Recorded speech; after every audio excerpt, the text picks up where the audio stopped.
Assalamualaikum warahmatullahi wabarakatuh.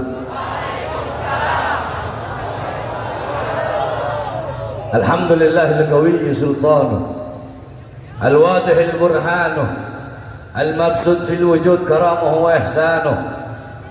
Allahumma salli wa sallim wa barik wa karrim wa addim ala nuril anwar wa sirril asrar wa tiryakil aghyar wa miftahi babil yasar Sayyidina wa maulana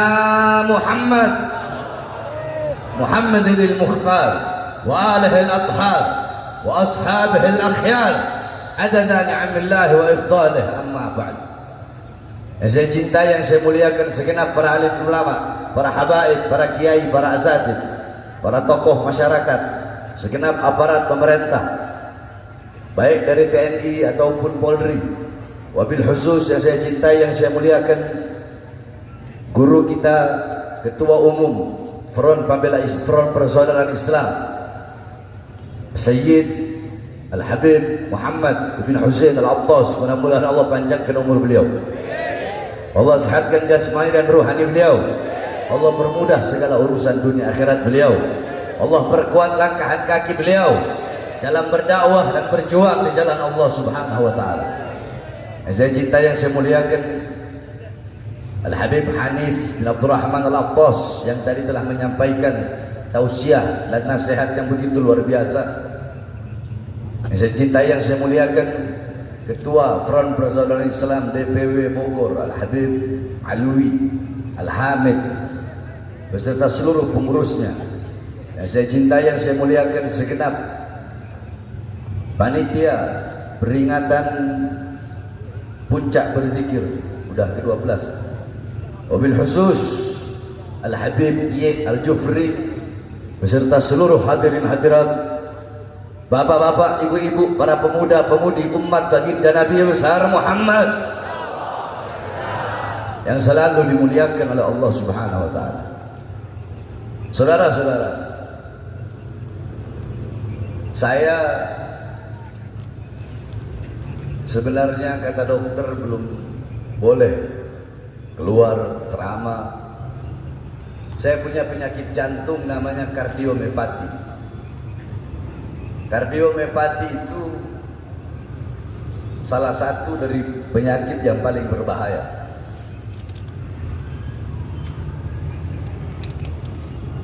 Jadi nggak boleh terlalu capek dan segala macam lah. Tapi saya nggak pedulikan itu semua, karena saya hidup untuk melayani umat, melayani masyarakat, dan ini acara tahunan yang tidak bisa ditinggalkan. Sehingga ya dokter mau bilang jangan merokok, jalan terus. Makanya saya keluar dari rumah sakit. Hadirin, tadi udah banyak nasihat-nasihat dari para ulama. Saya hanya ingin menyampaikan sedikit. Kita duduk di ini majlis berzikir kepada Allah Subhanahu wa taala. Lidah-lidah kalian yang basah dengan tahlil, dengan tahmid, dengan tasbih, dengan takbir, dengan tamjid, dengan salawat, itu adalah lidah-lidah yang kelak di akhirat akan basah dengan telaga kautsarnya baginda Nabi besar Muhammad. Kalian duduk di sini berzikir mengingat Allah, Allah akan mengingat kalian. Kalian duduk di sini memuliakan, mengagungkan Nabi Muhammad, kalian menjadi mulia dan menjadi agung juga karena kemuliaan dan keagungan baginda Nabi besar Muhammad sallallahu alaihi wasallam. Saudara-saudara, saya tidak panjang lebar, 5 menit. Nabi Allah Adam alaihi salam, bapaknya manusia. Nabi Adam, beliau pernah berwasiat. Wasiat beliau untuk anak cucunya agar berhati-hati. Wasiat beliau ini kepada seluruh manusia. Apa wasiat beliau? Qala Nabi Allah Adam alaihi salam, "Idza aradtum an fi'la syai'in faqaddimu thalathata asya' fa ihda min thalatha istashirul akhyar." Nabi Allah Adam alaihissalam beliau berkata, wahai manusia, hei anak cucuku, jikalau engkau ingin melakukan perkara apapun, hal apapun, perbuatan apapun, perlakuan apapun, sebelum melakukan hal itu, perkara itu, perbuatan itu, hendaknya dahulukan 3 perkara ini. Yang pertama, istasyirul akhyar, bermusyawarahlah dengan orang-orang soleh, minta pendapatnya orang soleh, minta pendapatnya ulama, minta pandangannya ulama, minta nasihat para ulama. Karena andaikan dulu aku minta pendapat malaikat di dalam memakan buah khuldi, maka malaikat akan menasihatiku agar aku jangan mendekati pohon itu. Karena Allah berkata, la taqrabu hadhihi syajarah, jangan dekat pohon. Deketin pohon aja nggak boleh, apalagi memakan. Andaikan dulu aku minta nasihat malaikat, maka malaikat pasti akan menasihatiku. Sayang, dulu aku tidak minta nasihat dan pendapat malaikat, sehingga Allah keluarkan aku dari sorga ke bumi. Itu yang pertama. Yang kedua, setiap kalian, kalau lagi taklim, jangankan ada suara-suara begitu. Mau saya lewat kek, mau siapa lewat, mau presiden, mau di bawah situ ada apa, itu terjun, ya, mau di bawah sana longsor, mata kalian tertuju ke sini, jangan ke bawah sana. Itu kalau orang yang taklim begitu. Kebanyakan jadi adat istiadat sekarang ini. Fudul, tahu fudul? Satu orang aja berdiri begini, semua langsung begini. Itu ngaji apa itu orang ini? Mau dibawa lagi runtuh di bawah sana, lihat ke sini, lihat ke ulama-ulama ini yang sedang ngasih nasihat. Jangan lihat ke situ. Itu namanya fudul. Tahu namanya apa? Kurang keras apa? Fudul. Suka cari tahu apa sih? Siapa sih Habib Bahar itu? Nggak usah. Wah, Habib Bahar kayak yang lewat, siapa kayak yang lewat? Duduk khusyuk, dengarkan nasihat. Yang kedua, kata Nabi Allah Adam, setiap melakukan sesuatu apapun, pikirkan akibat dari sebab yang engkau lakukan. Andaikan dulu aku memikir, andaikan dulu aku berpikir, kalau akibat dari sebab makan buah ini Allah akan murka sehingga mengeluarkan aku dari surga, aku gak bakal makan buah khuldi. Dulu aku gak mikir akibat dari sebab yang aku lakukan. Paham? Jadi ini aja yang saya bahas. Yang ketiganya nanti tahun depan baru saya bahas apa perkataan yang ketiga itu. Nah, saudara-saudara sekalian yang dimuliakan oleh Allah, ini musim-musim pemilu, betul? Betul? Jawab yang keras, ini musim-musim pemilu, betul? Musim pemilu begini, capres-capres manapun, pejabat-pejabat, partai-partai pendukungnya, tim-tim suksesnya, bahkan perempuan-perempuan, istri-istri tim sukses, istri-istri capres, istri-istri pejabat, bahkan Mak Banteng mendadak pakai jilbab, saudara-saudara.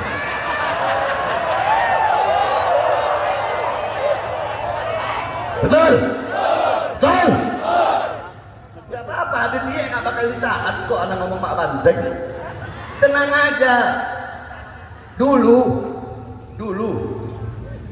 tahun 2013 anak keluar kasus Demos, anak ceramah bahas tadi nih gara-gara Mak Banteng. Anak dilaporkan sama ketua PDI Hasto kalau nggak salah, cybercrime. Ketika dilaporkan, polisi penyidik nanya, apakah benar Habib dalam ceramahnya menyebut Ibu Megawati dengan sebutan Mak Banteng? Betul.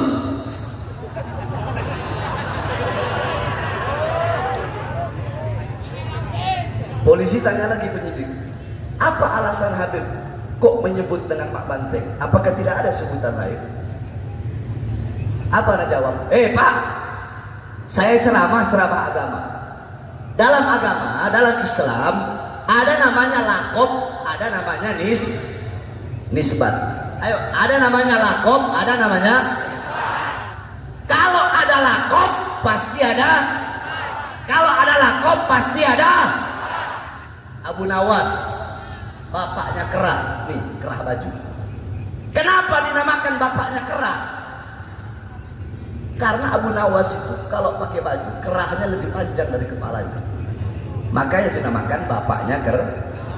Itu penisbatan namanya, paham? Sufyan Ats-Tsauri, Ats-Tsaur artinya banteng, lakopnya Tsaur, banteng. Cuma bedanya apa sama banteng, nanti ada bedanya. Sufyan Ats-Tsauri diberi lakop Ats-Tsaur banteng karena beliau pernah nggak sengaja mendahulukan kaki kiri masuk masjid. Tiba-tiba terdengar suara, ya Tsaur, qaddimul yumna, banteng, dahulukan kaki kananmu. Semenjak itu beliau diberi gelar banteng. Itu nisbat penyandaran kepada gelar. Yang kita kenal Imam Ghazali. Siapa yang kenal Imam Ghazali? Nah, ulama ya, para ahli syiar, ahli sejarah, pendapatnya macam-macam. Ada yang bilang Ghazali itu Imam Ghazali itu nisbatnya dari desa yang bernama Ghazalah. Tapi dibantah. Pendapat yang paling muktamad, pendapat yang paling kuat, pendapatnya Al-Imam Adz-Dzahabi dalam kitab Syiarul A'lam An-Nubala. Di situ beliau katakan, aku telah keliling daerah Imam Ghazali mulai dari tempat lahir, tidak ada desa yang bernama Ghazalah, sehingga yang benar lakop Ghazali itu dari kata ghazal yang artinya tukang tenun, tukang jahit, tukang sol. Karena bapaknya Imam Ghazali, keluarganya semua itu berasal dari tukang. Jadi ada lakop, ada Bapak udah paham? Paham Bib saya. Sekarang saya tanya sama Bapak, Megawati itu ketua umum partai apa? PDI. PDI itu lambangnya apa Pak? Banteng. Ya saya panggil Pak Banteng. Kalau PDI lambang monyet, saya panggil Pak Monyet. Betul nggak? Bener nggak? Lo enggak? Ye, bener nggak? Ayo, bener nggak? Coba lambangnya monyet, panggil Pak Monyet. Atau coba lambangnya bidadari, dia dipanggilnya Mak Bidadari. Berarti kan yang lain juga gitu. Ya, yang lain juga gitu. Golkar waktu itu Abu Rizal Bakri, ya berarti bapaknya beringin.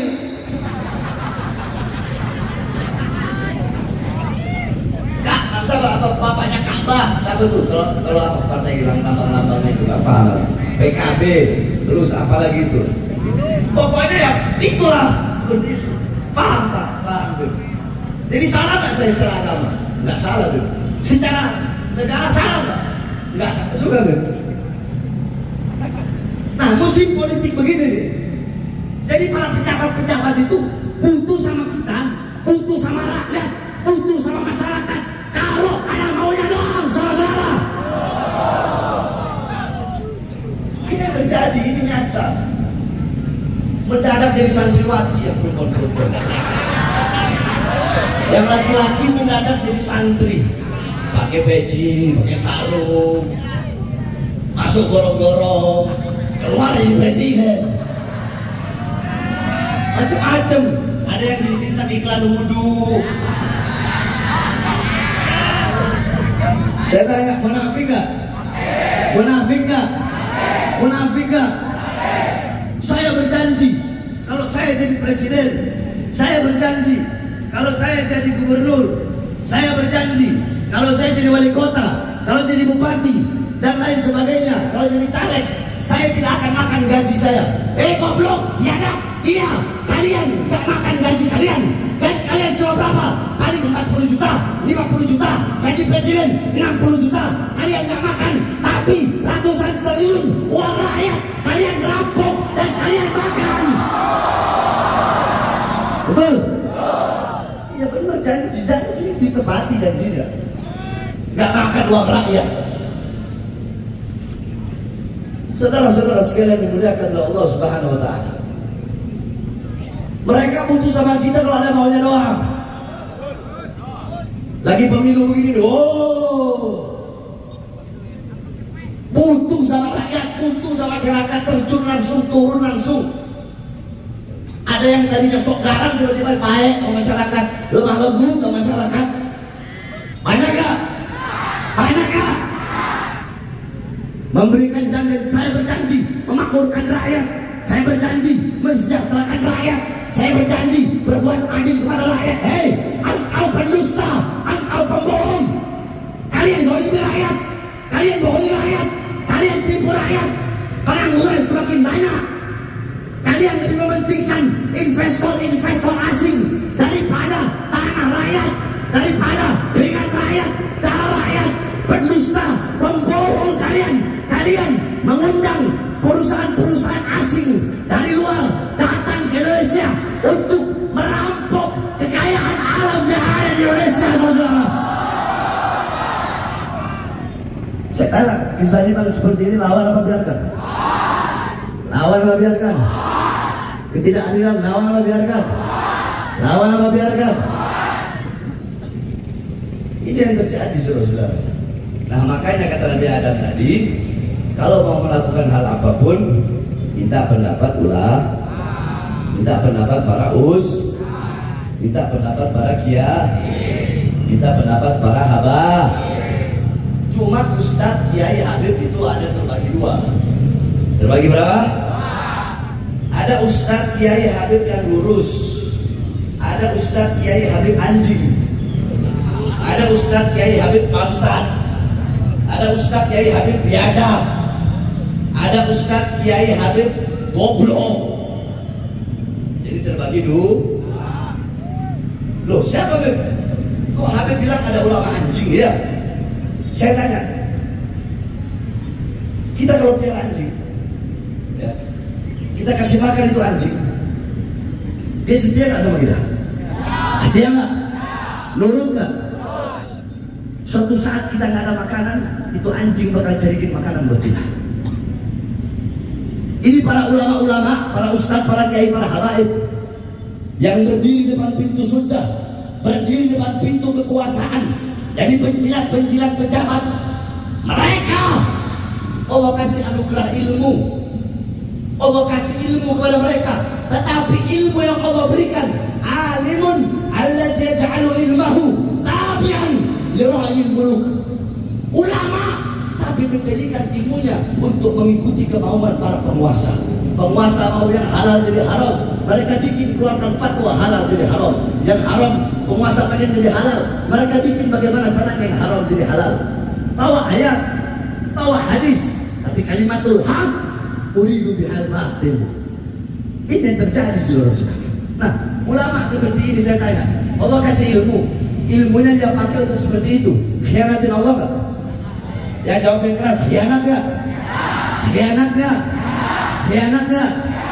Khianatin Rasulullah nggak? Anjing aja nggak khianat. Berarti ini ulama, ini ustadz, ini kiai, ini habib bukan anjing, tapi ustadz, kiai, habib lebih anjing dari anjing, saudara. Banyak nggak ini? Banyak nggak? Banyak nggak? Makanya ikuti pendapat ulama yang lurus, maksud saya. Ikuti pendapat ulama yang istiqomah, yang nggak bisa dibeli, yang nggak bisa disuap, yang nggak bisa disogok. Saudara-saudara, saya tanya, apakah pernah imam besar kita Habib Rizik mengkhianati kita umat Islam? Beliau rela di penjara berkali-kali, dipisahkan dengan anak istrinya, laskarnya dibunuh, dibantai. Beliau hijrah ke Makkah, beliau dizolimi, dihina, dicaci, dimaki, tapi ada beliau meninggalkan umat, ada mengkhianati umat. Saya masuk penjara, Habib Hanif masuk penjara, tangan saya diborgol, perut saya diborgol, kaki saya diborgol, ada saya khianati umat? Apakah dengan diancam di penjara ataupun mau dibunuh kami meninggalkan umat? Ada kami terima uang dari pejabat, disogok, disuap dari pejabat? Nah, saya tanya, kalian mau pilih yang mana? Satu, perhatikan. Satu, ulama yang capres ngeluarin uang buat dia. Dua, satu, ulama yang dia mengeluarkan uang. Berarti, ulama mengeluarkan uang untuk memenangkan itu capres. Ulamanya yang keluar sendiri. Yang kedua, ulama capresnya yang ngasih untuk memenangkan dia. Kalian pilih golongan ulama yang satu atau dua? Kalian pilih berapa? Satu atau dua? Satu atau dua? Nah kemarin istimewa ulama tanya Habib Muhammad, ulama-ulama lurus, ulama-ulama istiqomah dari seluruh belahan Indonesia datang di istimewa, tiket beli sendiri, hotel bayar sendiri, makan beli sendiri. Ada kesian dia dari mana itu saya lupa ketemu, dia makan warteg 10.000, ketemu sama saya pas dia makan warteg. Dari mana? Dari daerah sini deh. Kok makan warteg? Iya deh, uang saya tinggal 30.000 deh. Oh iya, anak kasih juta dikit. Keluarkan uang sendiri. Nah, dari hasil ijtima ulama keluarlah capres pilihan ulama. Udah tahu siapa kan? Udah tahu siapa kan? Saya nggak perlu sebut nama. Nah, kalau urusan capres itu bermalas. Paham? Berarti kalau mau ikuti Nabi Adam harus ikut pendapat ulama. Kemarin itu ada alul halli wal adli. Panjang kalau saya mau jelaskan. Intinya istimewa ulama kemarin itu memilih. Kalau ada dua pilihan yang baik, tiga pilihan yang baik, tiga-tiganya baik, nggak bisa memilih ketiga-tiganya. Para alul halli wal adli akan memilih yang terbaik, yang paling baik dari tiga yang baik tersebut. Bagus nggak? Bagus nggak? Nah anggap tiga-tiganya bangsat. Anggap. Milih nggak? Milih nggak? Milih nggak? Ada yang bilang milih, ada yang bilang enggak. 1, 2, 3 jawab keras. Milih nggak? Enggak. Nggak boleh nggak milih, harus milih. Walaupun tiga-tiganya buruk andaikan. Kalau tiga-tiganya buruk, tiga-tiganya bangsat, tidak bisa meninggalkan. Kenapa? Karena kalau kita nggak milih, bisa jadi yang bakal jadi capres yang paling banyak kebangsaannya. Paham nggak? Jadi suara-suara kalian yang menentukan nasib generasi bangsa ke depan. Makanya jangan salah dalam memilih. Ikuti capres, pilih capres yang telah dikeluarkan dari hasil ijtima ulama. Saya tanya semua masyarakat Puncak berzikir, jawab yang keras. Semuanya nanti besok 2024 siap dalam urusan capres pemilihan presiden 2024. Siap kau mengikut komando imam besar? Siap ikut komando ulama yang lurus? Siap memenangkan capres yang dipilih dari hasil ijtima ulama? Siap memenangkan? Siap memenangkan? Andaikan capresnya ini menang, harusnya terus dicurangi. Lawan apa biarkan? Lawan apa biarkan? Lawan apa biarkan? Kan di penjara. Maju. Di penjara. Di penjara. Di penjara. Ditembak. Ditembak. Mati. Nanti dibilang provokator. Siap lawan kecurangan. Siap lawan ketidakadilan. Allahu Akbar. Allahu Akbar. Allahu Akbar. Sampai saya dengar katanya ada kiai gitu ngomong, katanya amin sekarang diganti kabul. Iya. Kalau ada Ustadz Kiai Habib ngomong gitu goblok. Ya. Anak kasih satu hadis. Ketika Rasulullah SAW sedang berjalan bersama para sahabat, Rasulullah melihat ada satu orang yang dimana ini orang sedang sungguh-sungguh berdoa kepada Allah Subhanahu wa taala. Faqala Rasul sallallahu alaihi wasallam, "Istawjaba in khatama." Faqala rajulun min qaumin, "Ya Rasulullah, fa bi ayyi shay'in yakhtim?" Faqala, "Bi amin." Bi amin. Faqad istawjaba bi amin. Jadi kata Rasulullah, ketika ada orang yang bersungguh-sungguh sedang doa, Rasulullah bilang kepada sahabat-sahabat tadi, andaikan dia menutup doanya, belum sempat Rasulullah ngomong ditutup dengan apa, sahabat tanya, ditutup dengan apa doanya ya Rasulullah, agar doanya diterima oleh Allah Subhanahu wa taala. Apa kata Rasulullah? Khatama bi amin faqad istaujaba. Dia hatamkan, dia akhiri doanya dengan kata amin, maka akan Allah Subhanahu wa taala terima dia punya doa. Jadi maksudnya jangan coba, ini otaknya di mana, heran saya. Jangan hanya gara-gara beda pilihan capres terus disangkut pautkan ke urusan orang amin diganti kabul. Ini dari mana ini? Ini yang mengajarkan Rasulullah. Oke lah, nggak apa-apa. Saya jelaskan. Kalian mau sebut amin, terus itu orang mengganti pakai kabul, hanya gara-gara Anies sama Muhaimin. Itu orang mengganti kabul. Sekarang emangnya mereka tahu di dalam hati kalian ketika ada orang berdoa kalian menyebut amin ada 3 perkara.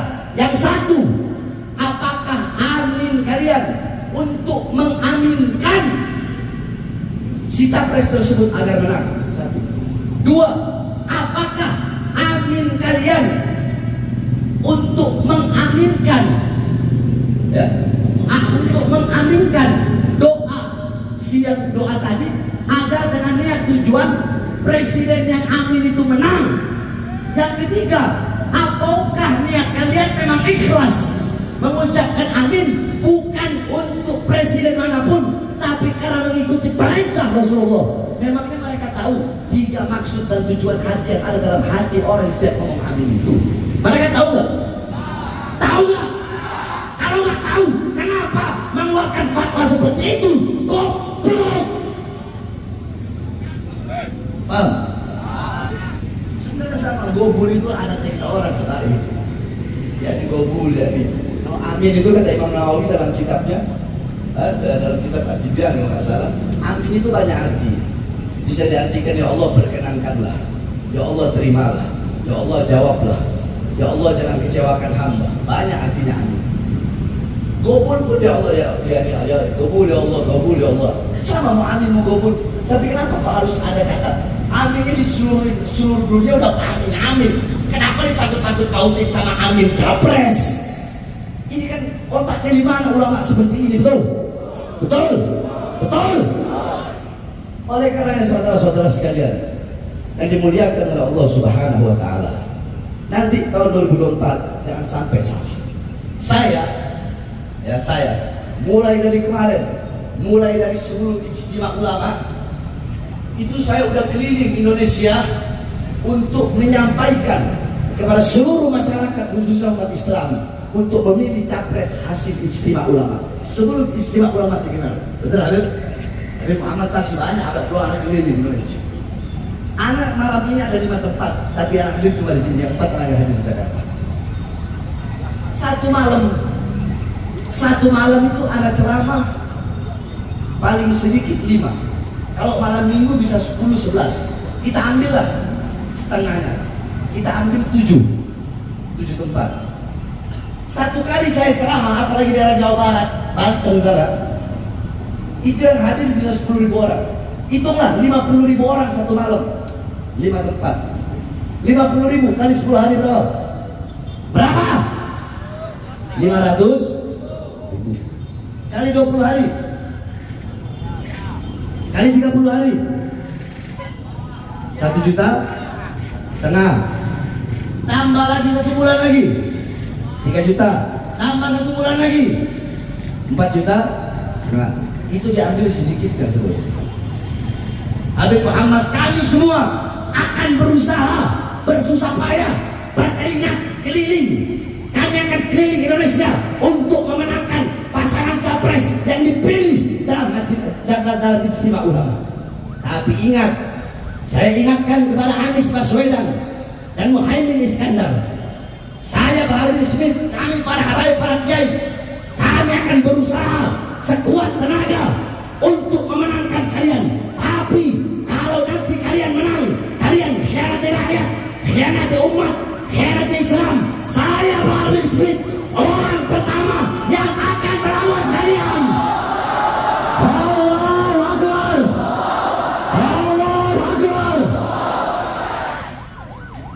Adil nggak kalau gini? Adil nggak? Harus adil. Jadi suara-suara kalian yang menentukan nasib dan generasi bangsa ke depan. Paham? Paham? Paham? Ini saya dapat saya sampaikan. Insya Allah bermanfaat. Bareng-bareng nyalakan flash HP. Kita nyanyikan Mars Pembela Rasulullah biar semangat. Terakhir, ya, saya ucapkan terima kasih kepada Bapak Kapolres, Bang Rio. Ini Kapolres baru, Bang Rio ini Masya Allah. Sebelumnya juga Bang Imam Masya Allah. Banyak polisi, tadi polisi yang awal saya juga saya berterima kasih kepada polisi-polisi yang awal saya. Polisi yang mengawal ini acara sehingga aman. Kita berterima kasih. Polisi, tentara, aparat semuanya terima kasih.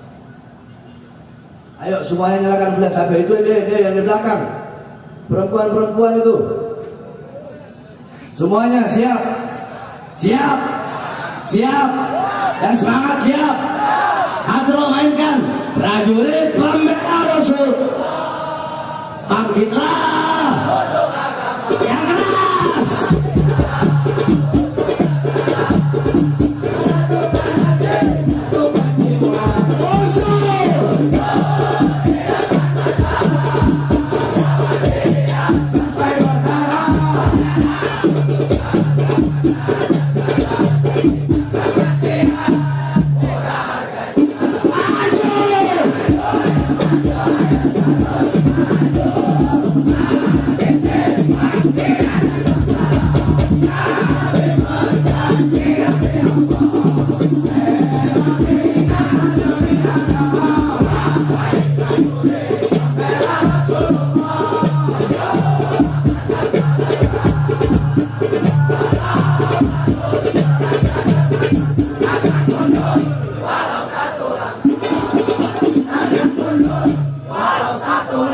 Saya tanya semuanya untuk melawan para koruptor, pejabat zalim, pengkhianat bangsa, lawan atau biarkan? Lawan atau biarkan? Siap melawan mereka, siap melawan kezaliman, siap melawan ketidakadilan, siap hancur demi Islam, siap binasa demi Indonesia, siap mati demi merah putih, siap mati demi NKRI. Allahu Akbar. Indonesia merdeka. Merdeka! Merdeka! Allahu Akbar! Terakhir, kita doakan mudah-mudahan Hamas dan pejuang-pejuang Palestina Allah berikan kemenangan. Allah berikan kemerdekaan Palestina. Allah hancurkan Israel, Amerika, dan antek-anteknya dunia-dunia barat. Allah hancurkan mereka semua. Allahumma baddid jamlahum. Allahumma farriq jamahum. Allahumma adil ladadahum. Allahumma jali da'irat alaihim. Allahumma awsilil adaba ilaihim. Terakhir kita bacakan suratul Fatihah untuk almarhumah istri tercinta daripada imam besar kita Syarifah Fadlun bin Yahya. Kita bacakan Fatihah. Allah muliakan beliau dengan berjumpa dengan Hababah Fatimah dan baginda Nabi besar Muhammad SAW. الفاتحة إلى أرواح آبائنا وأمهاتنا وأجدادنا وجداتنا ونحن خصوصا له الشريف وفضلنا بنت فاضل بن يحيى. أسأل الله يغفر لها ويرحمها ويعافيها ويعفو عنها وأعظم حجاب لها من النار وزد الله من النار وأفنى من العذاب. اللهم الشريفة وكريمها برؤية الجد سيدنا المصطفى رسول الله صلى الله عليه وسلم على هذه الدنيا وعلى كل صالحة وعلى حضرة النبي بسر الفاتحة.